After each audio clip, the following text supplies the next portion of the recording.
Today's lesson is about a simple but powerful mindset shift. Stop thinking only about common hackers and start thinking about well-resourced nation-state actors. Nation-states don't usually rush in for a quick win. They run campaigns that can last months or years, quietly collecting intelligence or positioning themselves to disrupt critical systems. In this video, we'll build a practical mental model for how these operations work, and more importantly, how defenders should train for them. As we go, I'll use real, well-known examples, like supply chain compromises and industrial control system attacks, not to sensationalize, but to make the concepts concrete. By the end, you should be able to explain the difference between cybercrime and cyber espionage, recognize common nation-state tradecraft, and outline a defensive posture that assumes a capable adversary is already probing your environment. Let's get started. First, you'll learn who we're defending against, advanced persistent threats, or APTs, and what makes them advanced and persistent. Second, you'll learn why they operate, strategic advantage, not just money. Third, we'll walk through the anatomy of an operation, using the kill chain as a map because defenders need a map. Fourth, we'll look at key tradecraft. Living off the land, supply chain compromise, attacks on industrial control systems, and the overlap between cyber operations and information operations. Finally, we'll translate it all into defense, assume breach, apply zero trust, and build a habit of threat hunting. As you watch, keep asking, what would I monitor? What would I harden? And what would I practice in exercises? So this isn't just theory. Let's compare cybercrime with cyber espionage and cyber warfare, because mixing these up leads to bad training plans. Cybercrime is usually driven by financial gain. The business model is speed. Break in, steal, encrypt, cash out, and move on. In contrast, nation-state activity is about strategic objectives, collecting intelligence, shaping decisions, or degrading an adversary's capabilities. That difference changes everything for defenders. The timeline shifts from days to months or years, and the attacker's resources are closer to state-funded than startup budget. You should also expect more patience and more discipline, fewer noisy tools, more stealth, and more creativity in how access is gained and maintained. So the key takeaway is this. If you train only to stop common threats, you'll be surprised by advanced ones. Training for nation-state defense means planning for a long game and building detection and response muscle, not just perimeter controls. Now, who are the players? A common term is APT, Advanced Persistent Threat. Advanced means capability and resources. Persistent means they keep coming back and adapt when blocked. These groups may be state-sponsored, state-aligned, or operating with some level of protection. Their goals usually fall into two buckets. Espionage is about stealing intellectual property, political intelligence, military plans, or negotiation leverage. Cyber warfare is about disruption, especially against critical national infrastructure like energy, water, transportation, finance, and communications. We also have to acknowledge the geopolitical reality. Countries share intelligence with close partners, and that collaboration can shape what defenders know and how quickly they learn it. For example, signals intelligence partnerships, like the Five Eyes, influence how threat intelligence and defensive practices circulate among member nations. In short, different actors, different motivations, and different endgames. That's why the defensive mindset must change. Here's the big operational idea. Nation-state attacks are rarely smash and grab. They look like campaigns, planned sequences of actions with clear objectives. A useful teaching tool is the cyber kill chain. Think of it as the adversary's playbook, broken into stages. reconnaissance, initial access, execution, persistence, command and control, and actions on objectives. Defenders use this model to ask, where can we break the chain early? Because stopping an intrusion in the delivery or exploitation phase is far cheaper than trying to evict an adversary after they've established persistence.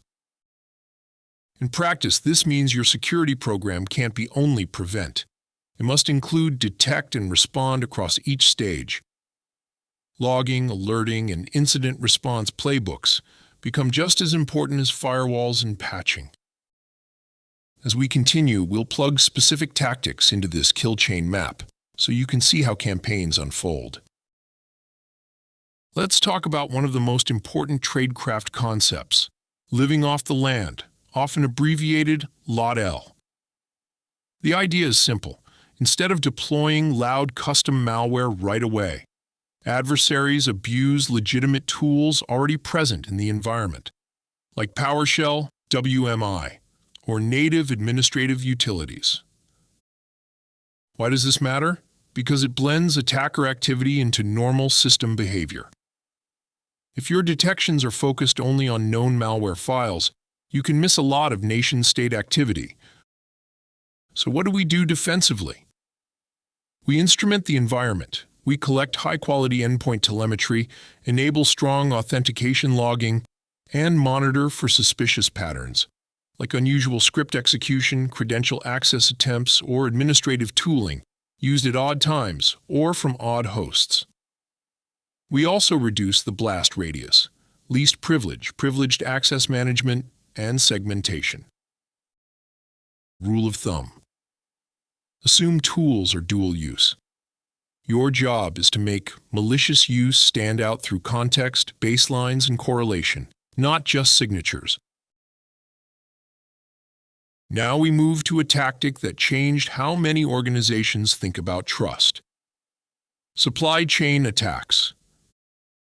In a supply chain compromise, the attacker targets a trusted vendor or service provider, software updates, libraries, build pipelines, or managed service access, so that the real target gets compromised by proxy. This is powerful because it hijacks trust relationships defenders rely on. A well-known example is the SolarWinds Orion compromise, which demonstrated how an attacker can turn routine software distribution into a delivery mechanism. Defending here is partly technical and partly governance. Technically, you want strong integrity controls, code signing validation, secure update channels, and the ability to verify what's running. Operationally, you need vendor risk management, asset inventory, and monitoring that treats third-party software as a potential entry point, not automatically trusted. And strategically, this is where assume breach becomes real. Even if the perimeter holds, a trusted update can walk right through the front door. Your detection and segmentation must be ready for that scenario. Let's shift from espionage to warfare by talking about industrial control systems, ICS and SCADA environments. The key learning point is that cyber operations can produce physical effects when they manipulate industrial processes. Stuxnet is the classic teaching case because it showed malware interacting with industrial control software and targeting specific control logic. You don't need the technical minutiae to understand the lesson. OT environments have unique constraints. Availability and safety matter. Patching can be slow, and legacy systems are common. That makes just patch it an incomplete strategy. So what should defenders do? Start with visibility. Know what assets exist, what they talk to, and what normal looks like. Then segment IT from OT, control remote access tightly, and monitor for abnormal engineering workstation behavior and unusual process changes. Most importantly, collaborate. OT security is not purely an IT problem.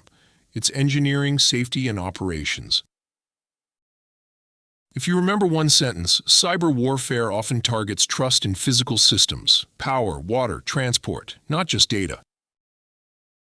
Cyber warfare isn't only about breaking machines. It can also be about shaping beliefs and behavior, That's where information operations come in. A common pattern is hack and leak. Steal information, then selectively publish it to embarrass, polarize, or manipulate decision-making. Add social media amplification, and the technical breach becomes a psychological and political event. From a defensive training perspective, we prepare in two parallel tracks. Track 1 is classic cyber defense. Protect accounts, monitor data exfiltration, and harden email and identity systems. Track 2 is communications and resilience. Have an incident communications plan, coordinate with legal and leadership, and be ready to counter false narratives with timely, accurate information. In class, I'd emphasize this. Your security program needs partnerships with communications, HR, legal, and executives, because the blast radius is not only technical, it's reputational and societal. So when you practice tabletop exercises, include the information environment. Leaks, rumors, and public pressure, not just technical containment. Two more disruption tactics are worth highlighting. DDoS at scale and destructive malware. Distributed denial-of-service attacks use large numbers of devices, often botnets, to overwhelm services and make them unavailable. In a crisis that can cripple communications, delay emergency response, and erode public confidence, DDoS defense is as much about capacity planning and upstream protection as it is about internal controls. Destructive malware is the other extreme. Not stealing data, but destroying it. NotPetya is a widely cited example because it spread broadly and caused massive operational impact, even though it masqueraded as ransomware. Defensive priorities here are resilience-focused. Build redundancy, use DDoS protection services, and practice failover. For destructive attacks, ensure offline or immutable backups, test restores, and isolate critical systems so one infection doesn't cascade. In short, nation-state campaigns may include disruption phases. Your job is to make the organization hard to knock over, not just hard to break into. Now, let's translate all of this into a defensive posture. Assume breach. Assume breach means you design defenses as if the adversary can get in, because eventually, someone will. That mindset aligns closely with zero-trust architecture. Never automatically trust a user or device just because it's inside the network. Instead, verify continuously, minimize privileges, and limit lateral movement. In practical terms, zero trust starts with identity. Strong authentication, conditional access, and device health checks become core controls. Then you add segmentation, strong logging, and policy enforcement that follows the resource, not the network location. Zero trust is not a product. It's a design principle. You implement it in layers, starting with your most critical data and systems, and you measure progress by asking, if an attacker steals one credential, how far can they go? The goal is to keep the answer, not far. That's how you survive a persistent adversary. We close with the active defense habit. Threat hunting, proactively searching for signs of an intruder who hasn't triggered alarms. Threat hunting starts with a hypothesis, often informed by frameworks like MITRE ATT&CK. If an adversary is using credential dumping, what telemetry would we see? Then you gather data, endpoint logs, authentication logs, DNS, proxy logs, cloud audit trails, and you look for patterns that don't fit your baseline. The classroom takeaway is that hunting requires three things: visibility, skilled analysts, and repeatable process. You don't hunt once. You build a cycle. Hunt to learn, to create detections, to tune to repeat. Finally, a reality check. Even air-gapped systems can be breached through removable media or supply chain pathways, so don't treat isolation as magic. Treat it as one control in a broader system of controls. To wrap up, shift the mindset, model campaigns, assume breach, and practice detection. That's how you train for nation-state threats. First, remember the core shift.